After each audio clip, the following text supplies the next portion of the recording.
Officer Jake Myers had been patrolling the same quiet stretch of highway outside Charleston for nearly 6 years. It was a routine day, nothing out of the ordinary. That was, until he saw an old, beat-up beige sedan drifting ever so slightly over the line.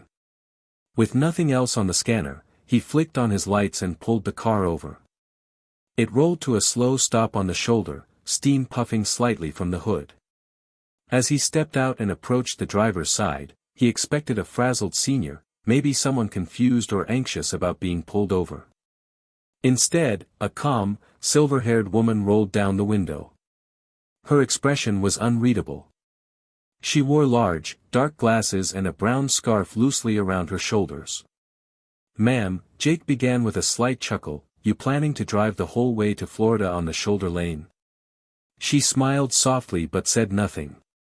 Jake raised an eyebrow. "License and registration?" Still, the woman said nothing. She opened her small purse, pulled out her documents, and handed them to him in complete silence. Jake glanced at the name. Margaret L. Rowan. It rang a faint bell, but he couldn't quite place it. The birth date read 1949. She was 76 years old. "You know," he said with a smirk, "you're a bit far from bingo night, Mrs. Rowan. You sure this isn't a little fast-paced for you?" He chuckled at his own joke. She didn't even blink. Jake shook his head, walking back to his cruiser. "This'll be quick," he muttered. It would not. Back in his cruiser, Officer Myers ran the license through the system. No warrants, no citations, nothing but a pristine record. Still, something about the name scratched at the back of his mind. He tapped the steering wheel, waiting for the DMV screen to finish loading. "Margaret L. Rowan," he repeated under his breath. "Why does that sound familiar?" He pulled out his phone and typed her name into a search engine. At first, the results were ordinary: public records, a few dated mentions in local directories, even a gardening club newsletter from 2006. But as he scrolled, something caught his eye. An old newspaper headline from 1987, "Top intelligence operative retires after 30 years of classified service." The photo was grainy, but unmistakable. Same sharp cheekbones. Same calm eyes. Jake sat up straight. "No way," he muttered. The article described Margaret L. Rowan as one of the most elusive and effective covert operatives in U.S. history. She'd spent decades in assignments overseas, working in deep cover for an agency that wasn't named. Her record had been sealed, her honors awarded behind closed doors. And now, apparently, she was in a steaming sedan on the side of Route 17, while he'd just made a joke about bingo night. Jake swallowed hard. He looked up. The woman hadn't moved an inch. He grabbed his radio but paused before speaking. What exactly was he supposed to say? Jake stepped out of his cruiser slowly, the folder of printed DMV details still in his hand. He approached the sedan more cautiously this time, eyes sharper, posture a little straighter. Mrs. Rowan sat exactly as before, calm, composed, almost too still. She watched him approach with a hint of amusement, as if she'd seen this same situation 100 times before. "Mrs. Rowan," he said, clearing his throat, "do you mind if I ask you a personal question?" Her eyebrows lifted ever so slightly. "You already pulled me over." "Might as well." Jake glanced back at his car. "Were you in the intelligence field?" She smiled faintly, folding her hands over her purse. "Now that depends on what kind of intelligence you mean."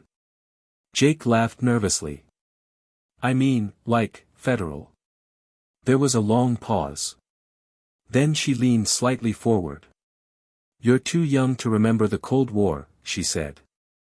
"But let's just say not everything that kept this country standing made the history books." Jake blinked. That wasn't a denial. She turned to look at the trees across the highway, like she wasn't even fazed. "I retired before your parents probably even met. But people have long memories. So I keep my name low, drive an old car, and try not to get pulled over by eager young patrolmen." Jake rubbed the back of his neck. Right. Sorry about that. Mrs. Rowan looked back at him, her voice suddenly firmer. You didn't do anything wrong, officer. But sometimes, the people who look the most ordinary, aren't. Jake felt like a rookie again. And for the first time that day, he wasn't sure who was really in control of this stop. Officer Myers stood beside the car, suddenly feeling like the one being evaluated. Margaret Rowan didn't look like someone who had navigated international spy rings, destabilized foreign threats, or survived covert extractions. But her voice, her stillness, it had the weight of someone who had once spoken in rooms that controlled the fate of nations. Jake cleared his throat again. Look. I didn't mean to be disrespectful earlier. I thought you were just an old woman, she finished, without bitterness. He nodded, a bit ashamed. Mrs. Rowan chuckled, lightly, almost kindly. You wouldn't be the first. Most people only see the wrinkles. Not the years behind them. Jake shifted his weight awkwardly, unsure whether to apologize again or simply move on. He looked at the registration in his hand. Everything here checks out. You're free to go. But she didn't reach for the keys. Instead, she asked quietly, why'd you pull me over in the first place? Jake hesitated. You drifted slightly over the line. Just wanted to make sure you were all right. Her expression didn't change. And you thought a joke would help? Jake looked down. I guess I thought I was being lighthearted. But, yeah, that was uncalled for. Margaret nodded once. Well. At least you're honest.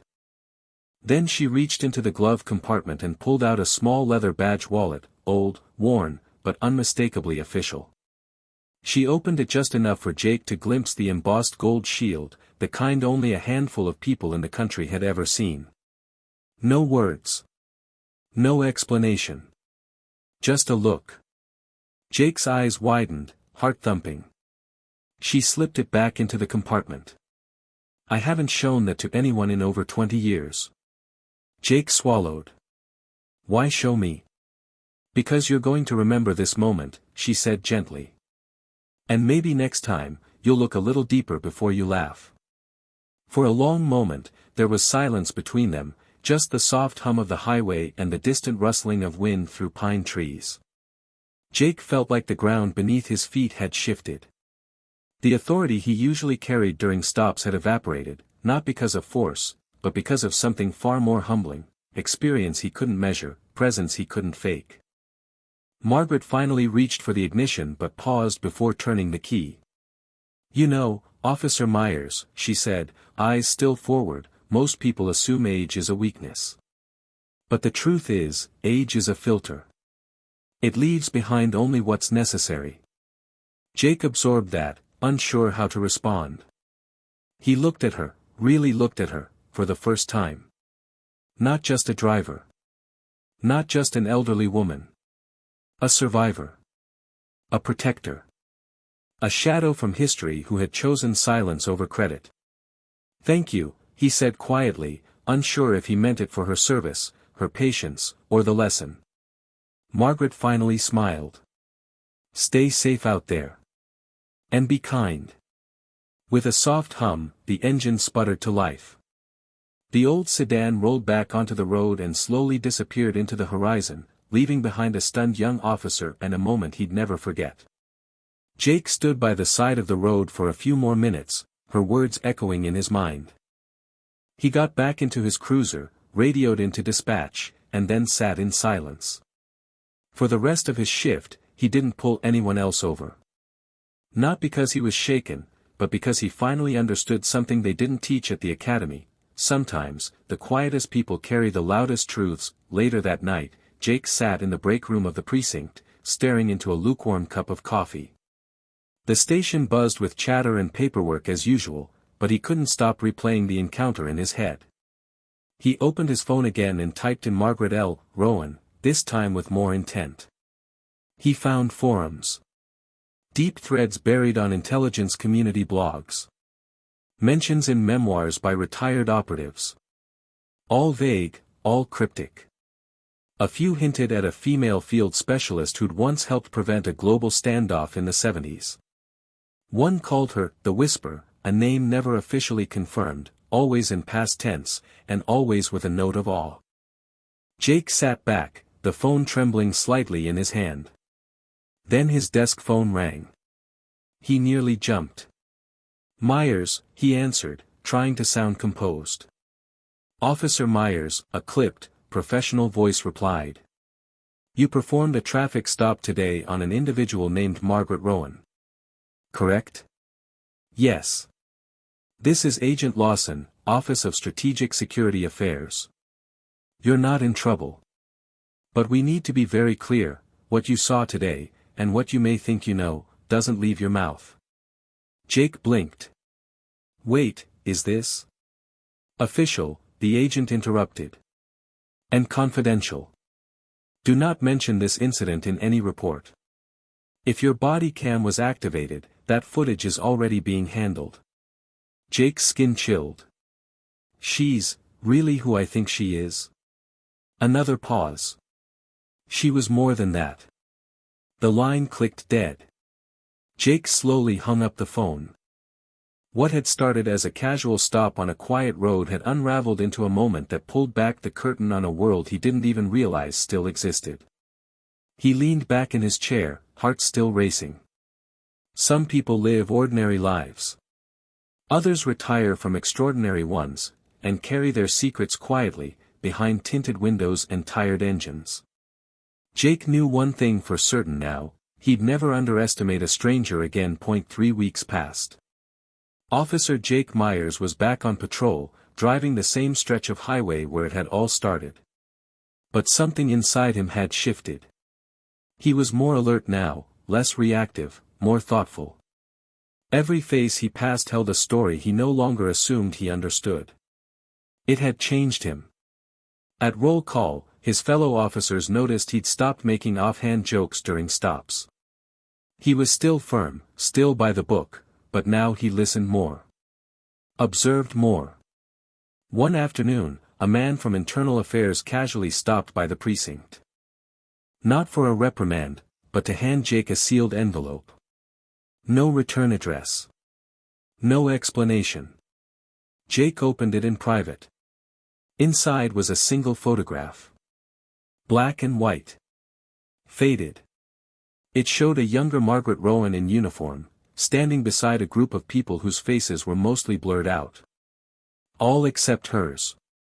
On the back was a handwritten note, "You did better than most. That matters." No signature. No agency. No date. Jake stood in silence, holding the photo like it was made of glass. It wasn't just a thank you. It was an acknowledgement. A final nudge from someone who had lived lives far beyond his imagination, and who'd decided, somehow, that he was worthy of being remembered.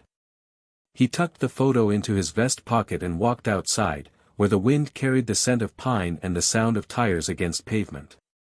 Out there, someone else was driving in silence, carrying secrets and stories that would never make headlines. Jake didn't need to know who they were. Now, he understood, respect doesn't always come from rank or age. Sometimes, it comes from knowing when to shut up, and listen. It was a foggy morning when Jake spotted the beige sedan again. Same car. Same slow, steady pace. But this time, he didn't flick on his lights. Instead, he slowed his cruiser just enough to catch up beside it as they both cruised down the quiet 2-lane highway. He glanced over. Margaret Rowan sat behind the wheel, scarf tied tight under her chin, sunglasses resting on her nose. She didn't look his way, not exactly. But there was a flicker, barely perceptible, of a smile at the corner of her lips. Jake smiled back. And then, without a word or wave, she turned off onto a smaller road and disappeared into the trees like a ghost slipping between the pages of a forgotten history book. Jake didn't follow. There was nothing to chase. Some people are meant to be found. Others are meant to pass through, leaving behind only lessons and the quiet weight of memory. As Jake continued his route, the radio crackled to life with a minor traffic report. He answered it with calm professionalism, but his thoughts lingered on that brief encounter. Not everyone gets a second chance to correct a first impression. He had. And he wasn't going to waste it. He touched the photo still tucked into the inside pocket of his vest, creased now, but preserved. Then, as if on instinct, he looked into the distance and whispered, "Thank you, Margaret." And drove on, the road ahead open, quiet, and full of possibility. Weeks turned into months. Officer Jake Myers went on to earn a quiet reputation in his department, not as the toughest, not as the fastest, but as the one who always saw people first. The one who listened. The one who never jumped to conclusions. New recruits gravitated toward him during ride-alongs, eager to learn not just the procedures, but the intuition. And Jake, without ever mentioning names, began telling a story. "Once, I pulled over someone who changed how I see this job. She looked like a tired old woman. But she taught me more in 10 minutes than the academy did in 6 months." He never spoke of badges, agencies, or classified legends. But the lesson lived on. Some nights, Jake would still drive that same stretch of highway, eyes scanning for the familiar silhouette of the old beige car. He never saw it again. But every so often, he'd find a folded paper on his desk. No message. No return address. Just a pressed flower inside, dried, precise, tucked between 2 layers of wax. One of the younger officers asked about it once.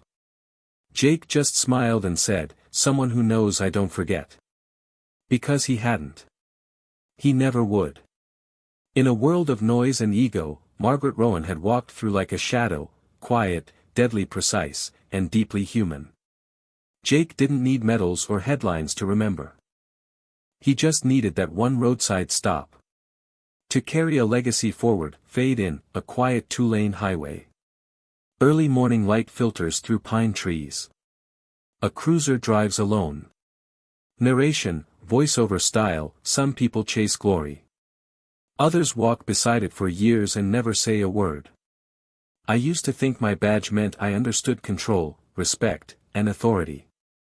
But it took one quiet woman with a dusty car and an invisible past, to show me what real strength looks like. She didn't shout. She didn't demand. She simply existed, calm, alert, watchful, the kind of presence that only comes from decades of doing the hard things no one ever claps for. Margaret Rowan reminded me that there's more beneath the surface of every person we meet.